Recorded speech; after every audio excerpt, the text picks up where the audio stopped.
नमस्कार दोस्तों, जैसलमेर की गलियां आपका स्वागत करती है। और आज हम बात करेंगे विश्व के तमाम पाश्चात्य देश और भारतवर्ष। यूँ तो अगर हम भारतवर्ष की बात करें तो आज हम आधुनिकता की दौड़ में बहुत आगे निकल चुके हैं, फिर भी हमारी जो पहनावा है, हमारा वेशभूषा का विशेषकर जो हम बात कर रहे हैं, उसके साथ ही खान पान है। और हमारा भारतवर्ष जो है ग्रामीण क्षेत्रों में निवास अधिक करता है। और चूँकि मेरे साथ शामिर सिंह जी है और आप विदेशी मेहमानों से बहुत ज़्यादा इनकी घुलना मिलना होता है, नज़दीकियाँ रहती है, आप उनका भ्रमण करवाते हैं उनको। तो आज हम उनसे बात करेंगे कि ये जो इनका पहनावा और इनका खान पान, इस पे क्या विशेष आपको फ़र्क नज़र आता है। तो शामिर जी, आप मुझे ये बताइए, आपका रूबरू होना रहता है हमारे विदेशी मेहमानों से, तो हमारा कल्चर जो आप पहचानते हैं, आप खुद एक ग्रामीण वर्ग से बिलोंग करते हैं, तो इनमें और हमारे में मुख्य क्या फ़र्क है। सुरेश कुमार जी, आपने जो आज विषय उठाया है कि यूरोप का और हिंदुस्तान का कल्चर में क्या अंतर है, तो हम जो देखने वाले हैं आज हम उनको ये बता दें कि हिंदुस्तान का जो कल्चर और यूरोप का कल्चर, अमेरिका के कल्चर में बहुत ही ज़्यादा अंतर है। हमारे जो रहने की व्यवस्थाएं, सामाजिक संस्कृति है, पहनावा बिल्कुल यूरोप से अलग है। और सबसे बड़ी बात देखिए, अंतर हमारे यहाँ ये क्यों आया है। देखिए, हम सामाजिक प्राणी हैं, हम एक समाज में रहते हैं, परिवार में रहते हैं, और हमारे परिवार के बीच तो प्रेम होता ही है। पास पड़ोसी, गांव वाले, सबके प्रति इतना प्रेम होता है कि कुछ भी कोई कार्य होता है हमारे, जैसे शादी है, सगाई है, या कुछ भी कोई संकट आता है तो सब एक साथ मिलके खड़े हो जाते हैं। यूरोप में ऐसा नहीं है। यूरोप में बहुत अंतर है। अगर किसी परिवार पर कोई संकट आए तो वहाँ पर संस्थाएं बनी हुई हैं, ये सरकारी हैं, कुछ सरकारी मान्यता प्राप्त हैं, वही लोग आके मदद करेंगे आपके। यूँ नहीं कि आपके घर में आग लग गई तो पड़ोसी बाल्टी लेके पानी लेके आ जाए, वहाँ ऐसा नहीं है। वो फ़ोन करेंगे फायर ब्रिगेड को, वही आएगा, वही हेल्प करेगा। वहाँ किसी के पास समय नहीं है एक दूसरे के लिए। बिल्कुल, आपने जो बात कही है कि हम इस बात पे अगर ज़्यादा गहराई से देखें तो वह लोग विकसित हो चुके हैं। हाँ। और हम विकासशील की कड़ी में हैं। लेकिन जो भारतीय परिवार है और उनकी जो संख्या है और जो पाश्चात्य देश के परिवार हैं उनकी संख्या है, उनमें भी काफ़ी हमें फ़र्क नज़र आता है। तो हमारा आर्थिक स्तर और उनका आर्थिक स्तर, उसमें भी बहुत बड़ा बदलाव है। तो जैसा हम पहले बात कर रहे हैं कि खान पान की, तो मुख्य बात तो उनके और हमारे खान पान में क्या फ़र्क है, उसके बाद हम आगे के विषयों पर बात करेंगे। हाँ, देखिए, यूरोप का जो खान पान है हिंदुस्तान के खान पान से बिल्कुल अलग है। यूरोपियन लोग जो खाना खाते हैं वो घर पे नहीं बनाते हैं, वहाँ सब रेस्टोरेंटों से ऑर्डर करते हैं। अभी हिंदुस्तान में भी एक कल्चर जोमेटो शुरू हुआ है कि जो बड़े शहरों में जो एकाकी लोग रहते हैं, यूँ कहें कि जो कामकाजी लोग हैं, और आजकल देखिए हमारे हिंदुस्तान में भी एक कल्चर शुरू हो गया है कि शादियां नहीं कर रहे काफ़ी युवा, और वो अकेले रहते हैं, ऑर्डर करते हैं और खाना आ जाता है, जोमेटो वगैरह दूसरी कंपनियों से, वो खा लेते हैं। यूरोप में काफ़ी समय से ऐसा ही कल्चर चल रहा है। लेकिन हमारे जो बेसिक, हमारा आज का भी जो कल्चर है हिंदुस्तान का, वो घर में बाकायदा खाना बनाने का है। सब्जियां बनती हैं, छाछ बनती है, देसी घी, मक्खन, सब कुछ देसी तरीके से हम बना के उसको खाते हैं। लेकिन यूरोप के लोग सब डिपेंड हैं तो वो रेस्टोरेंटों से, यानी वहाँ घरों में आमतौर पर खाना नहीं बनता है। बिल्कुल, जैसे भी आपने कहा कि हमारा खाना घर में बनता है, क्योंकि ये बात तो आपकी सही है, क्योंकि हम जिस परिवार में रहते हैं, हमारे पास गाय भी है और हमारा एक सामूहिक परिवार है, हमारे पास खेत है, खलियान है और एक बहुत बड़ा समूह होता है। तो हमें ये चीज़ें सब उपलब्ध हो जाती है। लेकिन वहाँ तो इतना जो विकास हुआ है, उसका क्या प्रभाव भारत पे भी आने वाले समय में, जो क्योंकि आज आपने कहा कि हमारे यहाँ भी जोमेटो चालू है, तो हमारे खान पान में अब कौन सा बदलाव आपको देखने को मिल रहा है।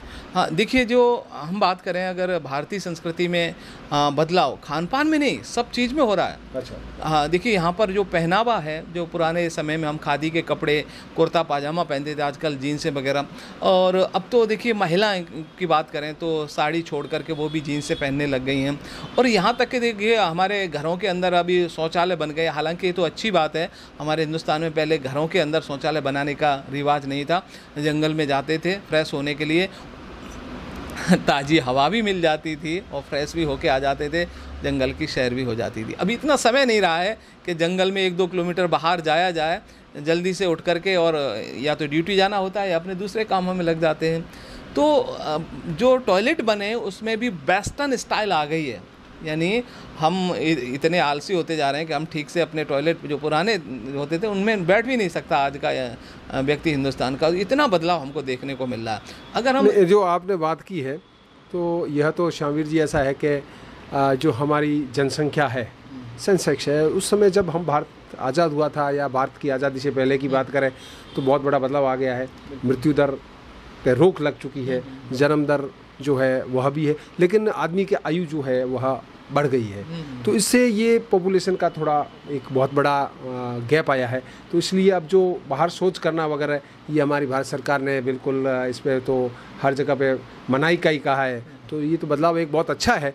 लेकिन जो हमारी मुख्य बातें जो है, हम जैसे अभी आपने कहा कि हमारा महिलाएं हैं जो वो वस्त्र पहनने लग गई है, तो इसके क्या प्रभाव है? क्योंकि आज भी भारत का बहुत बड़ा हिस्सा ग्रामीण क्षेत्रों में बसता है, तो उसमें और शहरी क्षेत्र में कुछ कभी टकराव का देखने का मिलता है क्या?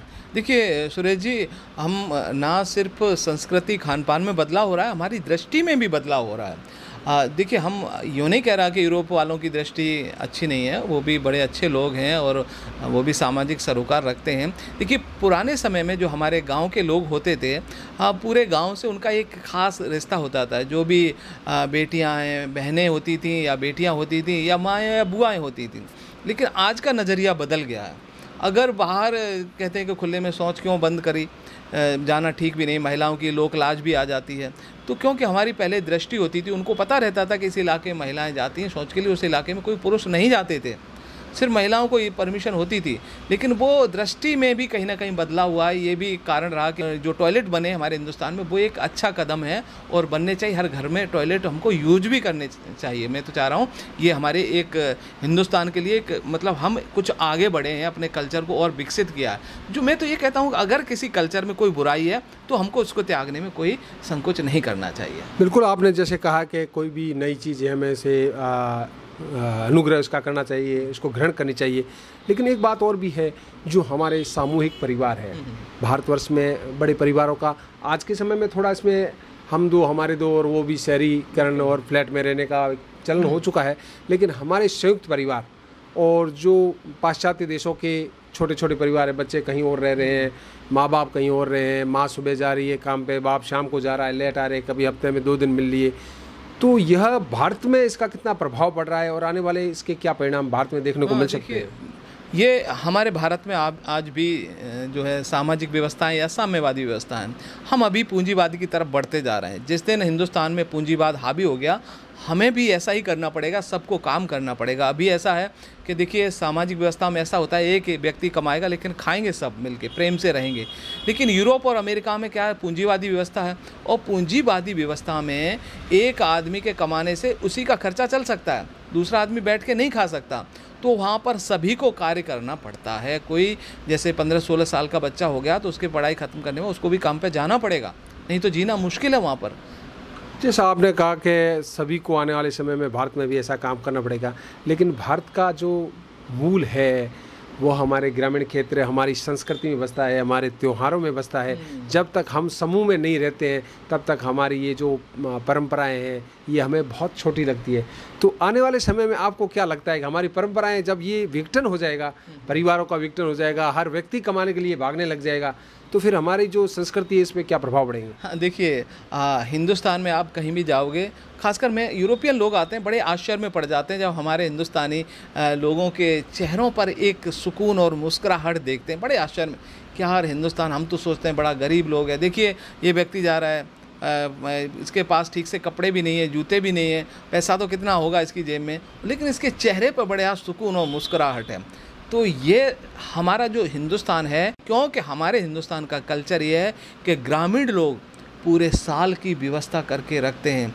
चिंताएं तब करते हैं ग्रामीण लोग जब पूरे साल के बाद भी बारिश की कमी से या अकाल पड़ जाए और स्टॉक नहीं कर पाए 12 महीने का खाने पीने का, तब चिंता की लकीरें आती हैं। वरना तो 12 महीने हमारे चेहरे प्रफुल्लित रहते हैं, खुशी में झूमते रहते हैं, क्योंकि पूरे साल की व्यवस्था कर दी। लेकिन यूरोप के लोग तो आज रोज़ाना लाना है, रोज़ाना खाना है, वहाँ हफ्ते में तनख्वाह मिलती है। देखिए, आपको बड़ा आश्चर्य होगा, महीने की नहीं मिलती है। अमेरिका में एक हफ्ते में, हर हफ्ते पेमेंट होता है और वो मुझे लगता है कि जो पेमेंट मिला पूरे हफ्ते से पहले ही ख़त्म हो जाता है।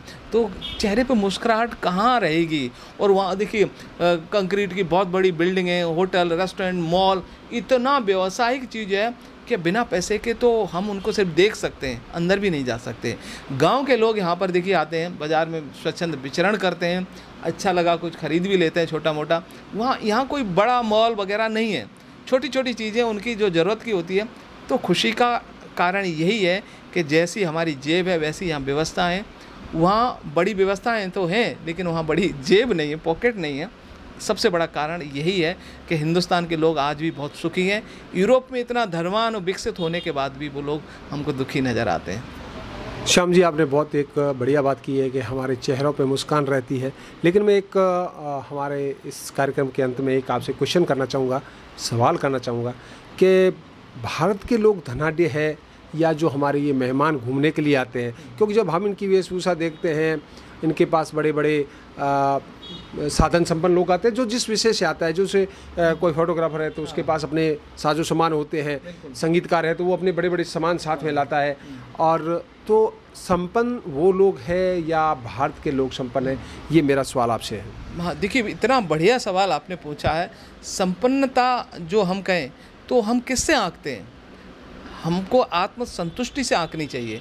देखिए अमेरिका में कोई व्यक्ति की तनख्वाह 1 लाख रुपए महीने कमा रहा है तो भी वो गरीब माना जाता है, और हमारे यहाँ पर अगर 5,000 महीने के कमा रहा है तो एक संपन्न, नहीं तो ये कहें कि सुखी परिवार, अपना खर्चा चलाता हुआ माना जाता है। सरकार भी कहती है गरीबी रेखा से ऊपर है। कारण इसका वही है कि हमारे मन में शांति है, सुकून है, और उनके मन में और पाने की इच्छा है। हमारी इच्छाएं सीमित हैं। तो हिंदुस्तान में तो कहा गया है ना कि देखिए अगर हमने खुद पे विजय प्राप्त कर ली, अपनी इच्छाओं पे विजय प्राप्त कर ली, तो वो ईश्वर के समान हो जाता है। तो हम जो हिंदुस्तानी होते हैं, हमारा कल्चर यही है आत्मसंतुष्टि। तो हम आत्मसंतुष्टि वाले लोग हैं। हमको ज़्यादा भटकाव इसीलिए नहीं होता है। जो आप देख रहे हैं कि जो बाहर से व्यक्ति आया है घूमने के लिए, हम देखते हैं बड़े बड़े कैमरे हैं, बड़े अच्छे अच्छे कपड़े हैं, और एसी गाड़ियों में, बड़े बड़े होटलों में रुक रहा है। इसका कारण ये है कि हमारे देश में ये सब कुछ सस्ता है।